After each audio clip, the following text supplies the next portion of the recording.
lot of questions from college students saying that they're in school and they have student loans and they don't know what to do first. What I would say first and foremost is you need $500 cash in the bank for your emergency fund. So depending on the credit card for your emergencies, you actually have your money cash in the bank. So that's the very first thing.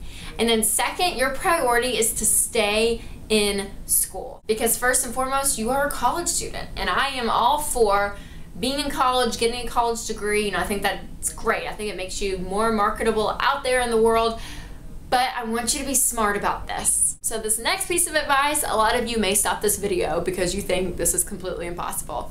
But what I would tell you is I want you to do whatever you can to cash flow next semester. So instead of taking out more student loans for next semester, go start working now, applying for scholarships, do anything you can to pile up cash to go and pay for next semester. And some schools will even let you go on a cash payment plan where you pay a little bit at the beginning, some in the middle, and then some at the end. You can literally kind of pay your way through. Now, if you're at a big, expensive school that you think there is no way I can do that because it's $30,000, $40,000 a year, then I would really recommend you looking at your situation and saying, is this the best thing for me? Which I know is not the advice you want to hear, but I promise if you make radical decisions right now, things like possibly even switching to an in-state school or possibly going crazy and working crazy hours to get cash, doing something radical, then that means instead of graduating with this much student debt, you're graduating with this much student loan debt. Making radical decisions like that now, I promise, once you graduate and you're working,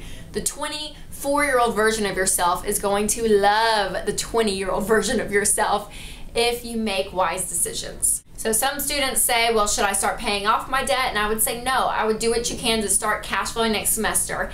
And then once you graduate college, you get your job, those student loan bills start coming, then do what we call the debt snowball. And that's where you list out your debt smallest to largest, regardless of the interest rates, pay minimum payments on everything, and you attack that smallest debt. So you'll put your student loan payment right there in the line of your debt snowball. If you are a college student, you're in college and you have debt, get that emergency fund first and foremost, and then do whatever you can to cash flow next semester.